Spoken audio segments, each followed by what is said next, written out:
Hi friends, இந்த வீடியோவில் நாம் எதை பற்றி பார்க்க போகிறோம்னா சந்தியா ராகம் சீரியலில் ஒரு அல்டிமேட்டான ப்ரோமோ வந்திருக்கு. அதை பற்றி தான் இந்த வீடியோவில் பார்க்க போகிறோம். அதுக்கு முன்னாடி நம்ம சேனலை சப்ஸ்கிரைப் பண்ணாதவங்க கீழே இருக்கிற சப்ஸ்கிரைப் பட்டனை கிளிக் பண்ணிவிட்டு பக்கத்தில் இருக்கிற பெல் பட்டனையும் கிளிக் பண்ணிடுங்க. சரி, வாங்க வீடியோக்குள்ளே போகலாம். இங்கே பார்த்தோன்னா பத்மாவும் பார்வதியும் நேராக நம்ம சாருவோட அப்பா அம்மா வந்து சாருவுக்காக சீர்வரிசை கொடுக்கறதுக்காக நகையெல்லாம் வாங்கி வச்சுருக்காங்கன்னு ரெண்டு பேருமே பார்க்க போகிறாங்க. அங்கே பார்த்தோன்னா வகை வகையாக எல்லா நகைகளும் வந்து வாங்கி வச்சுருக்காங்க. ஸோ இந்த பக்கம் நம்ம மகாலிங்கம் என்ன சொல்கிறாங்கன்னா, சரி சம்மந்தி, இது சம்மந்தமாக நான் வீட்டில் வந்து நாளைக்கு பேசுகிறேன் அப்படின்னதும் உடனே பத்மாவும் பார்வதியும் ரொம்ப சந்தோஷப்பட்டுட்டு கிளம்பி நேராக ரகுராம் வீட்டுக்கு வந்துடுறாங்க. மறுநாள் காலையில் பார்த்தோம்னா நம்ம மகாலிங்கமும் புவனேஸ்வரி திட்டம் போட்ட மாதிரி ஃபர்ஸ்ட் வந்து நம்ம மகாலிங்கம் வந்து நம்ம சாருவுக்கு கொடுக்க வேண்டிய சீர்வரிசை பற்றி பேசுறதுக்காக நேராக ரகுராம் வீட்டுக்கு வராங்க. அங்கே பார்த்தோம்னா என்ன சம்மதி திடீர்னு வந்திருக்கீங்க அப்படின்னு கேட்கும்போது சரியா அந்த இடத்துக்கு நம்ம புவனேஸ்வரியும் வந்துடுறாங்க. என்ன இது ரெண்டு சம்மதியும் சொல்லாம கொள்ளாம திடீர்னு வந்திருக்கீங்க?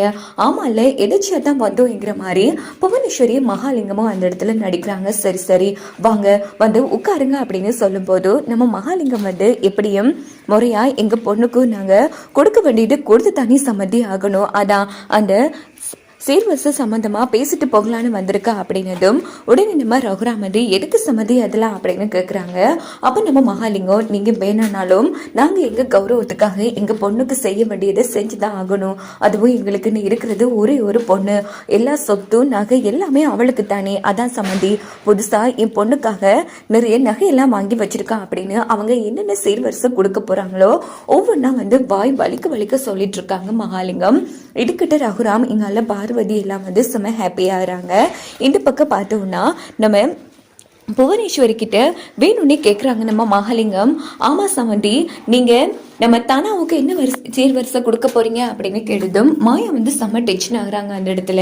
அதெல்லாம் எதுக்குங்க, விடுங்க அப்படின்னு புவனேஸ்வரி சொன்னதும் என்ன சம்மந்தி பேசிட்டு இருக்கீங்க? ரகுராமுக்கு இருக்கிறது ஒரே ஒரு பொண்ணு தானா, அப்படிப்பட்ட பொண்ணுக்கு அவர் என்ன வேணும்னாலும் பண்ணுவாரு, அதான் ஒரு ஆசையில கேட்டிருக்கேன் அப்படின்னதும் அதுக்கு என்னப்பா தாராளமா சொல்லலாம் ரகுராம், நீ சொல்லப்பா அப்படின்னும் போது இங்க பாருங்க என் பொண்ணுக்காக அப்படின்னு சொல்லி அவங்க கொடுக்குற சீர்வரிசையை சொல்லலான்னு வரும்போது உடனே மாயா வந்து பெரியப்பா ஒரு நிமிஷம், ஆமா இப்படி தவறிய கொடுக்கறது தப்பு இல்லையா அப்படின்னு கேட்டதும் புவனேஸ்வரி குடும்பமும் மகாலிங்கம் குடும்பமும் செம்ம டென்ஷன் ஆகுறாங்க அந்த இடத்துல.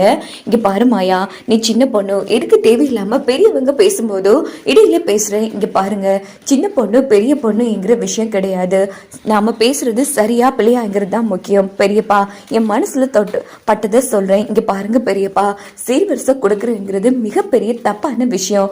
சொல்ல போனா ஒரு பொண்ணை விற்கிறதுக்கு சமம் அப்படின்னு சொன்னதும் புவனேஸ்வரி குடும்பம் டென்ஷன் ஆகுறாங்க. மாயா, என்ன பேசுற ப்ளீஸ் பெரியப்பா, கூட ஒரு 5 நிமிஷம் தனியா பேசணும், வாரீங்களா அப்படின்னு கேட்டதும் கொஞ்சம் வெயிட் பண்ணுங்க அப்படின்ட்டு செம்ம கோவமா ரகுராம் வந்து மாயா கூட பேசிட்டு இருக்காங்க. மாயா, நாங்க அத்தனை பேரு பெரியவங்க, இந்த கல்யாண பொறுப்பை உங்ககிட்ட நம்பி கொடுத்துருக்க, அதுக்காக பெரியவங்க விஷயத்துல எல்லாம் நீ மூக்கம் நுழைக்கிறது ரொம்ப தப்புமா அப்படின்னது. ஆமா பெரியப்பா, நான் மூக்கம் நுழைச்சது தப்புதான், அதான் அத்தனை பேர் முன்னாடி பேசுறது சரியா இருக்குதுன்னு உங்களை தனி அழைச்சிட்டு வந்திருக்கேன். இங்க பாருங்க, நீங்க சீர்வரிசை கொடுக்கறத பத்தி என்ன நினைக்கிறீங்க பெரியப்பா? என்னமா இது, நம்ம பொண்ணுக்காக சேர்த்து வச்ச சொத்து நகைங்களை வந்து நம்ம திருப்திக்காகவும் கௌரவத்துக்காகவும் கொடுக்க தப்பு பெரியப்பா.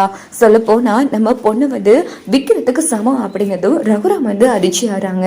என்ன மாயா இப்படி எல்லாம் பேசுறேன்? ஆமா பெரியப்பா, ஆமா என்ன எதுக்காக நாம சீர்வரிசை கொடுக்கோம்? இங்க பாருங்க பெரியப்பா, தானாவை கஷ்டப்பட்டு படிப்பிச்சு ஒரு நல்ல கெட்டிக்கார புத்திசாலி பொண்ணா வளர்த்துருக்கீங்க. அவளுக்கிட்ட நிறைய திறமை இருக்கு, நிறைய புத்திசாலித்தனம் இருக்கு, அழகு இருக்கு, இதை விட ஒரு தவறையும் என்ன இருக்கு அப்படின்னு கேட்டதும் ரகுராம் வந்து குழம்பி போறாங்க. மாயா, எனக்கு நீ சொல்றது புரியல மாயா அப்படின்னும் போது இங்க பாருங்க பெரியப்பா, நீங்க சொத்து சொகம் கொடுக்குறேன்னு சொல்றீங்க, ஆனா ஒரு பொண்ணுகிட்ட இருக்கிற திறமை புத்திசாலித்தனத்தை விட மிகப்பெரிய சொத்து எது? இதுவே நாம கொடுக்கறது ரொம்ப அதிகம். சொல்ல போனா நம்ம ஒரு திறமைசாலியை தான் கொடுக்க போறோம் சித்தப்பா, இது பெரியப்பா, இதை விட சீர்வரிசை எதுவுமே கிடையாது அப்படின்னதும் உடனே ரகுராம் எதுவுமே பேசாம அமைதியா வந்துடுறாங்க.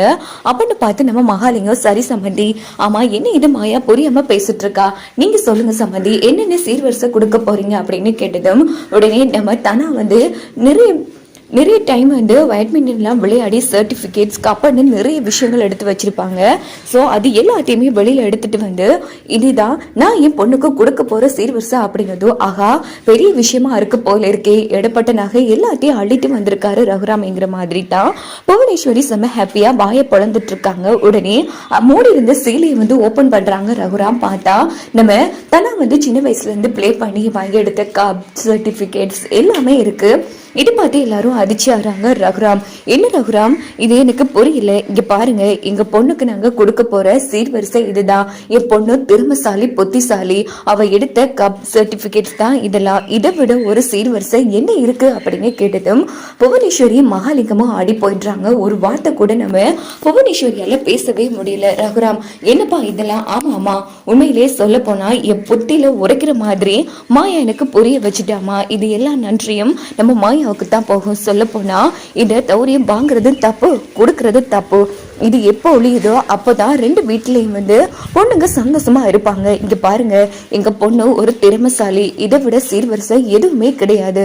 இதை நீங்க மனசார ஏத்துக்கிறீங்களா இல்லையாங்கிற மாதிரி ரகுராம் கேட்டதும் புவனேஸ்வரியால மறு வார்த்தையை வந்து பேச முடியல. ரகுராம், நீங்க எங்களுக்கு தானாவை மட்டும் கொடுத்தாலே போதும், ஏதோ மகாலிங்க சொன்னதால தான் நாங்களும் கேட்டோம், மற்றபடி எங்களுக்கு எதுவுமே வேணாம். எங்களோட மிகப்பெரிய சொத்தே தனலட்சுமி தான், இதெல்லாம் ஒரு பெரிய விஷயமே இல்லை. இந்த திறமைசாலி எங்களுக்கு மருமகளா கிடைக்க நாங்க கொடுத்து வச்சிருக்கணுங்கிற மாதிரி பல்ல கடிச்சிட்டு அந்த இடத்துல பொறுமையா பேசிட்டு இருக்காங்க புவனேஸ்வரி. அப்புறம் என்ன சீர்வரிசை இதோட இந்த வீட்டில் பேசவே கூடாதுங்கிற மாதிரி மாயா சொன்னதும் மகாலிங்கம் வந்து செம டென்ஷன் ஆகிறாங்க. இங்கே பாருங்க சமந்தி, உங்கள் பொண்ணு நல்லா படிச்சிருக்கா, அதனால எங்களுக்கும் அந்த நகை வேணாம், நாங்கள் தௌரியம் கொடுக்கறதே தப்பாக நினைக்கிறோம், ஆனால் வாங்கினா கண்டிப்பாக அது எங்கள் குடும்பத்துக்கு தான் கௌரவ பிரச்சனையாக அமையும்.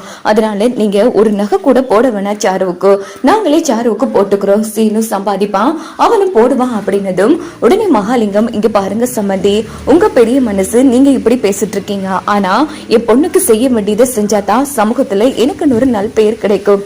ஆமா, இது நீங்க நல்ல பேருன்னு சொல்றீங்க, எப்படி நகையெல்லாம் போட்டு சொத்து பணம் எல்லாம் எழுதி கொடுக்கறது தான் நல்ல பேருன்னு சொல்றீங்களா? இங்க பாருங்க, அடுத்தவங்களுக்காக நம்ம வாழ்றோம்னா அப்போ நம்ம எப்போதான் நமக்காக வாழ போறோம்? இங்க பாருங்க, அதான் பெரியப்பாவே சொல்லிட்டார்ல, அவரு தவறிய கொடுக்கறதே தப்பா நினைக்கிறவரு. இப்போ நீங்க கொடுக்கற தவறியத்தை அவரு வாங்கினாரு சொன்னா ஊருக்குள்ள அவரு இல்லையா தப்பா பேசுவாங்க, அதனால நீங்க தவறியம் கொடுக்க வேணாம் அப்படின்னு சொன்னதும் மகாலிங்கம் வந்து, இங்க பாரு மாயா, இங்க பாருங்க, நீங்க மாயாவை எதுவும் சொல்ல வேணாம், நான் என்ன பேச நினைச்சனோ அதுதான் மாயா பேசுறா, அதனால இனிமேல் இந்த வீட்டுல தௌரியம்ங்கிற பேச்சுக்கே இடம் இருக்கக்கூடாது அப்படின்னதும் பத்மா வந்து செம டென்ஷன் ஆகுறாங்க.